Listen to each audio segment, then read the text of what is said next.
For decades, people have been crossing the Sahara trying to find their way to a better life.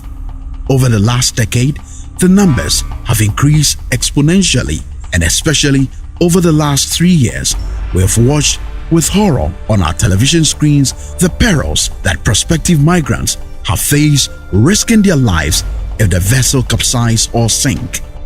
Alternatively, they get stuck and are rescued at sea, or somehow manage to thrive on the shores of Europe. They find themselves increasingly unwelcome when they land on the coast of Italy, Malta, or Spain.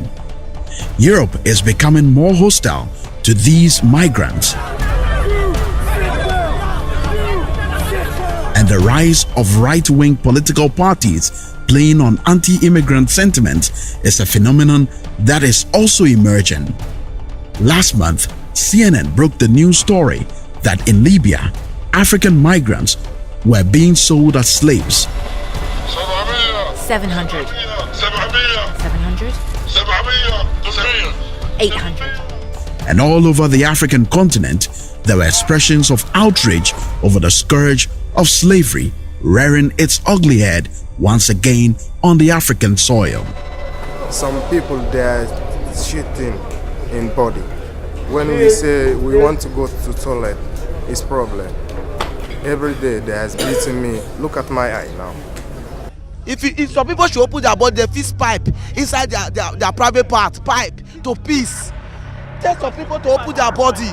They should put their body for you. You will see that these people have finished us. Is it bullet wound? Is it the gunshot? Even when we are going to eat, they beat us. We are going inside, they will beat us. We are just like slave. This one is not a bit. This one is more than slave. I don't know what to classify with it. If you look all of us now, I don't keep dread. This that kind of hair. I'm a married man, 35 years. However, as a matter of fact, in April this year, the International Organization for Immigration, IOM, raised the alarm, indicating that it had noted shocking events on the North African migrant route and that some migrants were sold as slaves. Despite all the information available about the hazards involved in the trek across the Sahara, some young people from Ghana and other African countries are ready to risk everything they have to cross the desert and the Mediterranean to get into Europe.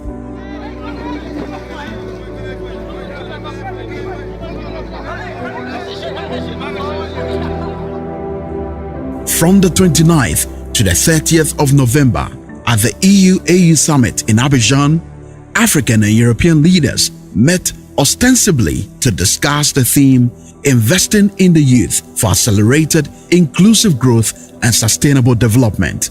But the planned discussions were upstaged by the slavery crisis, and several urgent meetings were held on the margins of the summit to come up with an appropriate response to the outrage. I am addressing all of you who are horrified by the images of African citizens being sold at markets as slaves in Libya.